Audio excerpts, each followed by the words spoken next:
Ei, e aí, pessoal? Tudo bem? Espero que vocês estejam bem, que tenham podido ler poesia essa semana.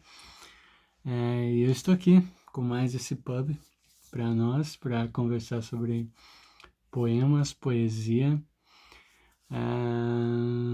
E sim, eu acho que alguns de vocês sabem que essa semana eu tive esse teste de Covid, deu positivo. Mas ainda bem que tô tendo sorte, assim, não tenho sintomas graves, nada que não me atrapalhe ou complique ou seja de se preocupar. Então esperemos que fique assim. E estou aqui hoje, então, para fazer o pub, normalmente. E, e para quem não conhece, esse daqui, então, é o pub, Poesia Universal Brasileira. Mas também pub porque eu converso aqui desde da Inglaterra, então tem essa ligação com o pub. Mas pub, a sigla, significa poesia, porque a gente conversa poesia, poemas. É universal porque hoje em dia a gente tem poetas escrevendo de toda parte do planeta, né? Escrevendo em português, claro, em brasileiro. E também universal por causa da questão social, que hoje em dia se escreve em todas as camadas sociais e também de todos os gêneros, todos os estilos, né?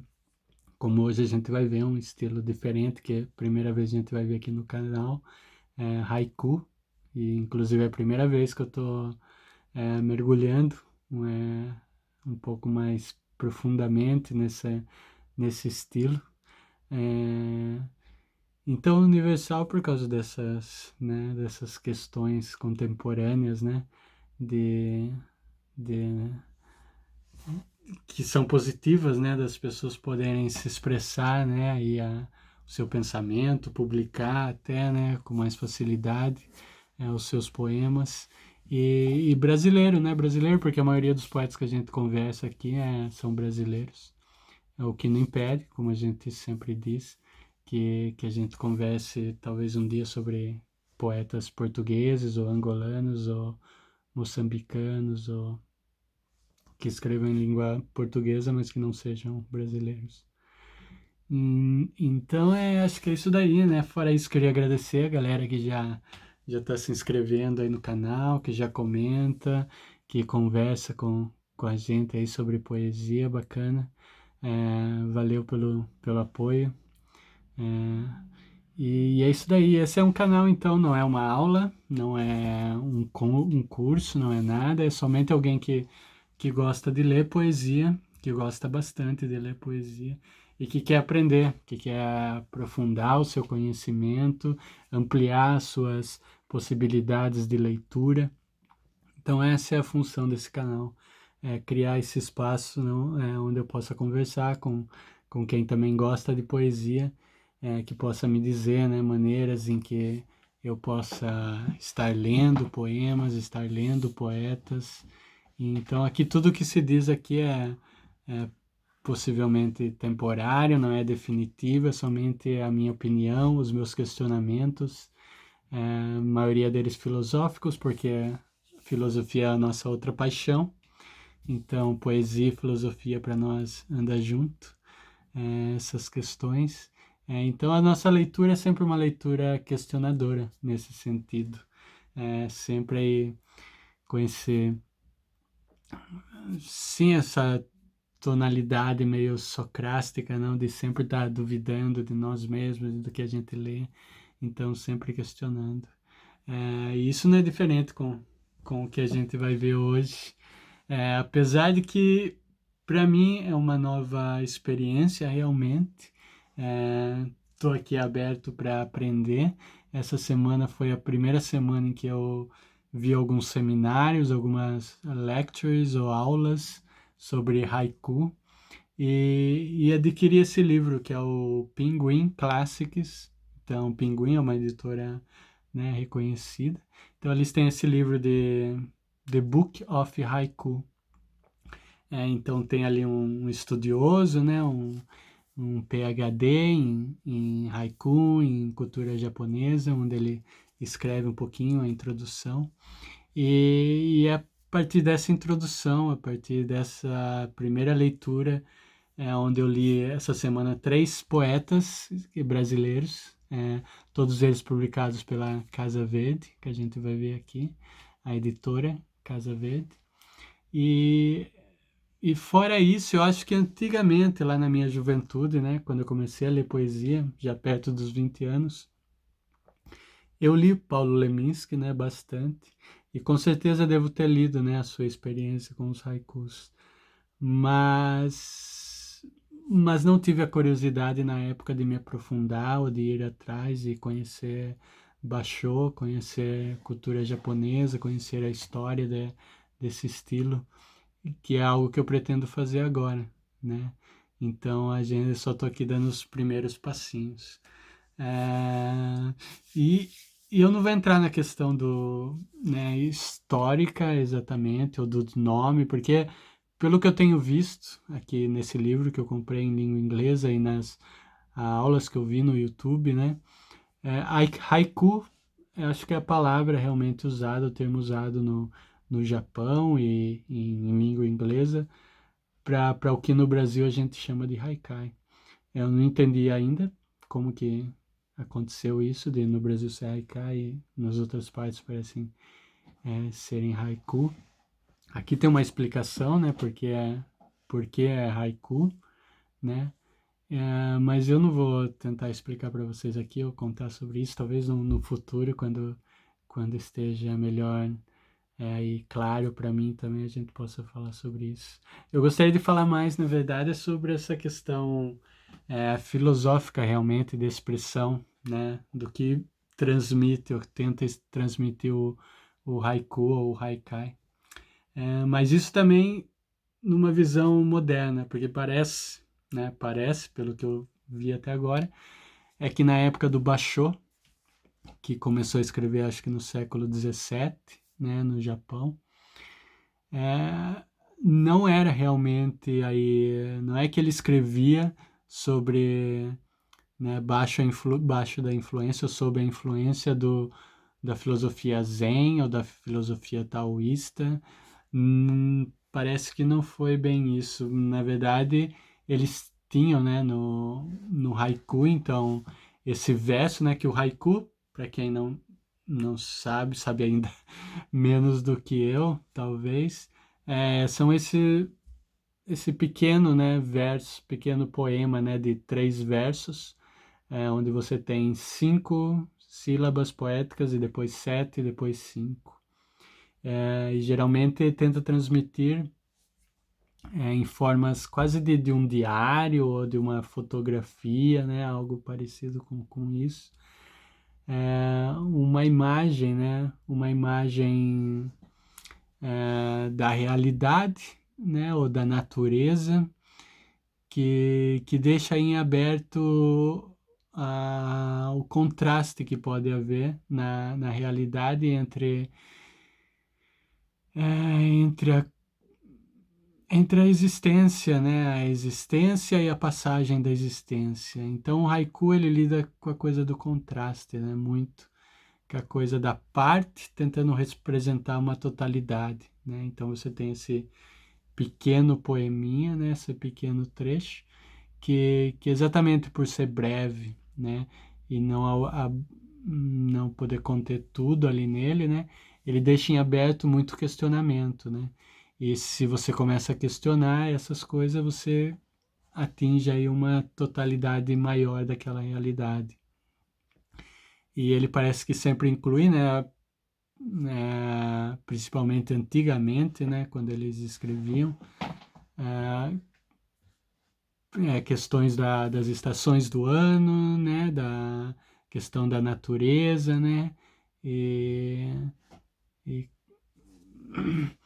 e, mas não tinha, na verdade, que o que tem hoje em dia, né, que depois que saiu do Japão, a partir do século XIX, e foi para a França, veio para o Brasil, para outros lugares, daí sim que parece que ele começou a ganhar esse discurso mais filosófico, né? Começou a fazer parte mais da cidade e todas essas questões, né?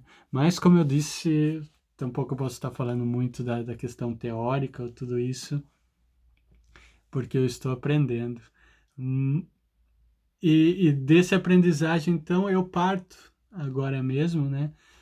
De uma posição para ler os haikus, que era uma posição que eu já tinha, agora falando de modo bem particular, que eu já tinha com relação à existência em si, com relação à minha vida, com relação à minha filosofia de vida, por assim dizer. Que antes de começar a me aprofundar no haiku, eu já gostava bastante do taoísmo, que prega essa filosofia da não ação, desculpa, ou da pouca ação com relação à existência, né? E também a questão da atenção, né? A atenção para mim é algo muito importante, que é aquilo que você, né, acaba conhecendo bastante quando você começa a praticar meditação ou se interessa por budismo, ou por zen, ou até mesmo por tal, que é a questão de você prestar atenção na sua respiração, né? No seu interior e então, a partir daí, a partir dessa experiência, né, eu comecei a tentar praticar essa meditação, que não sei, na verdade, como é conhecida, é um nome específico, mas é aquela meditação onde você não guarda um tempo da sua vida para você ali fechar os olhos e praticar uma meditação. Não, é uma meditação que você tenta trazer para cada instante da sua existência. Seja quando você está se alimentando, seja aqui agora, quando eu estou conversando com vocês, que eu estou aqui eu prestando atenção no celular, nas coisas que estão ao redor meu, né, nos livros, na caneca, aqui nesse espaço. Então, seja quando eu estou conversando com alguém, ou seja quando eu estou lendo um livro. Então, essa atenção que você traz, que te ajuda a pensar aquela ação que você está construindo, né, que você está realizando, por mínima que ela seja, né, da maneira mais profunda possível, né, da maneira mais, como se diria, da maneira mais, né, aberta, né, ao mesmo tempo, como é a contradição, né, porque isso para mim funciona bem na questão da prática para aprender com relação ao alimento. Porque o alimento é aquela coisa, né, que a gente tem possibilidade de praticar antropofagicamente, né, tipo se alimentar dela. Então a gente pode praticar tanto a visão, o olfato, o tato e também o gosto, se alimentar. Então tem toda essa metáfora, né? Então quando você pega um alimento, né, seja, né, qual seja o alimento, e você gasta um tempo antes de alimentar dele em respirar fundo e olhar para ele e deixar que aquele tempo tome conta de você e ele. Então, nessa doação, nessa atenção, aquele simples alimento que poderia passar pela sua mão, entrar na sua boca e desaparecer sem que minutos depois você se lembrasse de que você tinha se alimentado dele, ele ganha uma outra profundidade, ele parece se abrir para você ao mesmo tempo que você se fecha nele, né? Então essa é a questão da atenção, né? A Simone Weil, que a gente já citou aqui algumas vezes, que eu gosto de citar, ela dizia que a atenção é a mais pura e a mais rara de todas as generosidades. E eu acredito muito nisso. Eu acredito muito na atenção, no atender, no se entregar, doar a sua própria existência para aquilo que você está fazendo, né? E isso para mim funciona muito bem, tem funcionado na minha vida, tem me ajudado muito a realizar, a perceber o quanto no pouco, né, a gente pode achar o grande, né, o universo, né? Aquela coisa do universo num grão de areia. E isso pode sim ser realizado de forma prática, não só teórica. Na final, para mim, ele só pode ser realizado de forma prática, né? É, então é essa, na verdade, a atitude que eu trago quando eu tô lendo os haikus de momento, né? Então, na verdade, é uma atitude que eu já trazia para ler qualquer tipo de poemas, mas eu acho que com o haiku isso funciona até melhor, né? Por ser poemas curtos, né? Você tem essa possibilidade de mastigá-los ali, de doar tempo e ver conforme você vai doando tempo para eles, eles vão se abrindo, né? Conforme você vai se concentrando em certas particularidades dele, parece que aquele poema pequeno vai se tornando maior, vai se abrindo diante de você. E, e é contraditório porque é contraditório, né? Lida com esse contraste, não? Não tem como fugir disso, né? Eu até marquei aqui algumas questões, né? Então, essa coisa de capturar o instante, né? Na verdade, a temporalidade, a coisa do focus, né? Focar, então, focus, né? E o contraste que tem a ver, né? Tem a ver com, né? Com quieto e movimento, né? O chegando e partindo, o frio e quente, a água e a terra. Então, essas questões da paisagem vai estar sempre muito presente no haiku e, e nessas questões. Mas eu acho que é isso daí, mais ou menos, como background, como contextualização, né? É, acho que a gente poderia ler alguns poemas, então, desses poetas, desses 3 livros que eu li, e a partir daí talvez ter uma noção. Então, o primeiro aqui que eu li é da Maria Valéria Rezende.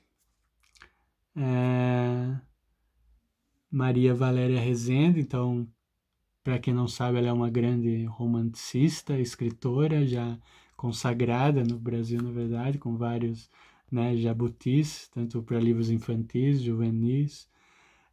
E esse é o Haikai, o livro de Haikai, não sei se é o único livro que ela tem, ou se ela tem mais, mas se chama Ninho de Haikais.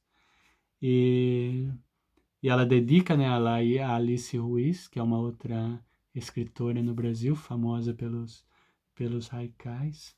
Então eu vou ler o primeiro haikai que ela escreveu, que abre o livro. E então os haikais geralmente eles não têm nome, né? E esse daqui ele vai assim: nas escuras grotas brotam 1000 formas de vida, rasteiras, futuras. Então, se a gente lê o haikai assim, ele vai nos dizer uma coisa, mas se a gente começar a ler ele no sentido nas escuras grotas, nas escuras grotas. Então, grotas escuras, grotas escuras, brotam 1000 formas de vida, 1000 formas de vida, brotam 1000 formas de vida, rasteiras, rasteiras, futuras, futuras. Então, quando a gente começa a repetir, dedicar esse tempo maior ao poema, a gente vai ver como na nossa própria mente começa a surgir as perguntas ou as questões das grotas, das possíveis vidas que podem viver ali, que a gente poderia encontrar, da umidade que a gente poderia encontrar ali, né? Da vida que a gente pode encontrar ali, não só a vida seres vivos, mas materiais, não, as matérias, não, os tipos de minérios, né? A própria água, né? Então, todas essas questões começam a surgir, né? Mas como eu disse aqui para nós, né, do Ocidente, esse Haikai ele já está muito influenciado, né, pela filosofia, né? Não somente ele tenta retratar, né, momentos assim de contextualização, né, da paisagem, da temporalidade, mas ele lida com a coisa da linguagem, né, e com questões filosóficas. Como acho que lida esse daqui, que diz: errei na medida, fiz um sonho muito longo para uma noite curta. Errei na medida, fiz um sonho muito longo para uma noite curta. Então aqui tem a questão, né, filosófica, do existencial, da vida, do sonho, do contraste não entre longo e curto. A gente pode ver como a poeta trabalha bem essa questão. E daí tem esse outro da, da, da Valéria Rezende, que diz: formiga carrega, folha maior do que ela. Sonho ser poeta. Formiga carrega, folha maior do que ela. Sonho ser poeta. Então, mais uma vez, a questão da poeta é uma reflexão, né, da própria poeta. Isso é algo que talvez a gente não encontrasse tanto antigamente, né, no Basho, porque era uma poesia também que tentava se separar do ego, né? Então, geralmente não se tratava do eu, tratava de personagens aí terceiros, né, dentro do poema. E a questão de lidar também com a paisagem, né, com a sonoridade, com a questão dos movimentos, era exatamente para tentar fugir essa reflexão do ego, né, do eu, que nós ocidentais estamos quase impossíveis de escapar, né, dessa oratória, que é o que acontece aqui, né? Então a poeta fazendo essa reflexão através aí da imagem da formiga que carrega mais do que talvez ela possa levar ou do que ela deseja. Mas eu gostei bastante dos haikais da Valéria. Como disse, é o primeiro livro, na verdade, de haikai que eu leio não inteiro, né? E assim como os outros dois que a gente vai ver em seguida. Então eu vou ler mais esse da Valéria Rezende. Sinal verde. Menino e caquis vermelhos me fazem parar. Sinal verde. Menino e caquis vermelhos me fazem parar. Então tem vários contrastes aqui, né, do sinal verde com que em teoria é para caminhar, mas me fazem parar por causa dos caquis vermelhos e do menino, que possivelmente está no semáforo, a gente pode imaginar, vendendo. Então, muito interessante, né? Assim, quanto disso, através dos contrastes, através dessas imagens, um haikai. Muito bacana o livro. Parabéns, Valéria. E agora a gente vai para outro livro.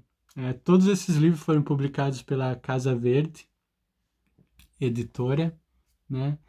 E o que a gente vai ler agora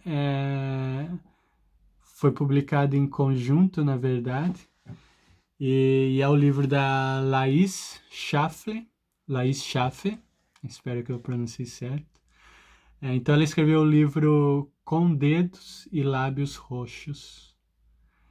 E do Roberto Schmidt Prim, Onde o Vento Aumenta a Sombra. Então esses dois livros, né, eles foram publicados em conjunto, como vocês podem ver aqui, pela Casa Verde.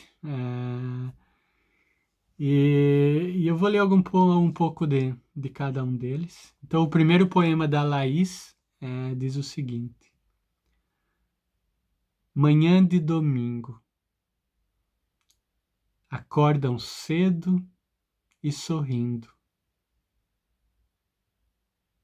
canta o bem-te-vi. Manhã de domingo, acordam cedo e sorrindo, canta o bem-te-vi.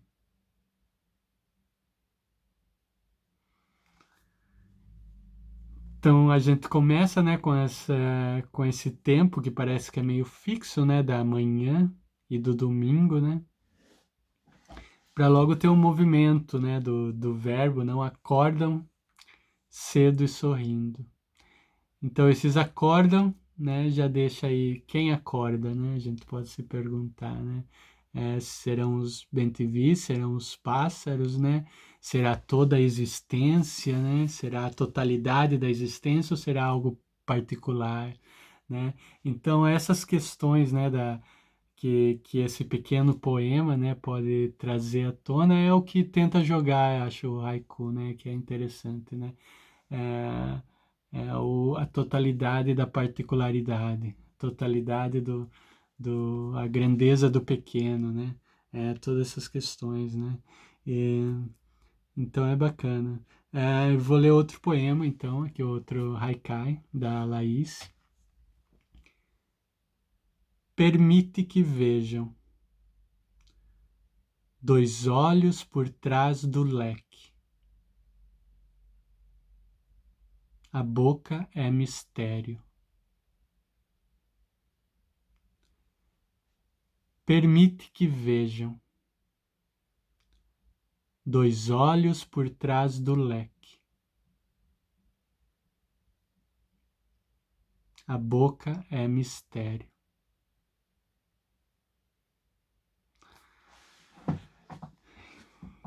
Então a gente vê aqui que esse poema, na verdade, ele não tem aquela questão da natureza, né? De uma imagem, né?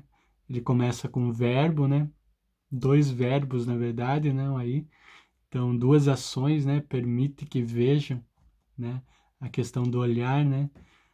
Será que o poema vai nos permitir ver? Dois olhos por trás do leque.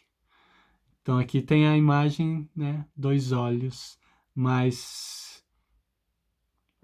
a gente, claro, pode-se dizer que é um olho humano, já que tem a questão do leque, né? E a boca é mistério. É, então, possivelmente, a gente tem essa imagem onde a gente pode ver os olhos, mas não consegue ver a boca, né?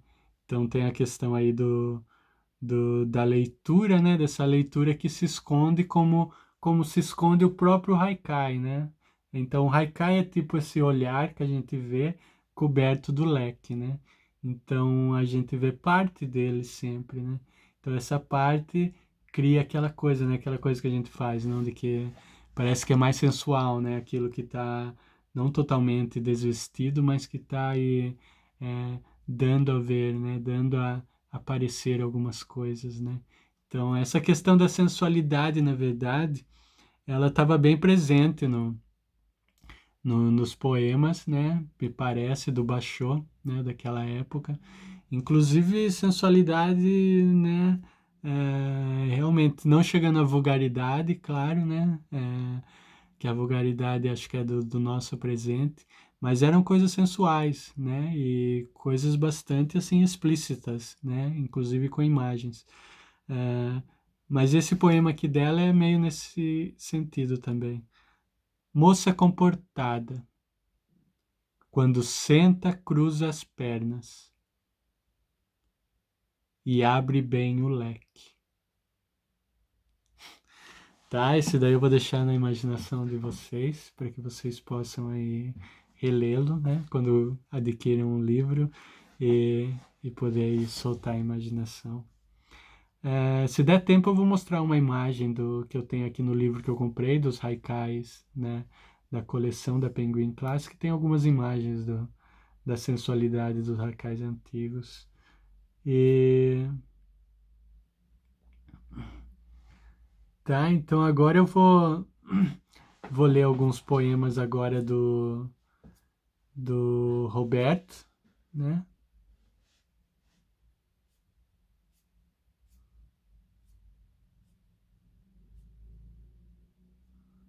Do Roberto Schmidt, Prim.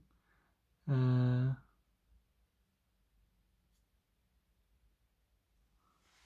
vou ler esse daqui. Parecem as mesmas, a borboleta e as folhas, no vento de outono. Parecem as mesmas, a borboleta e as folhas, no vento de outono.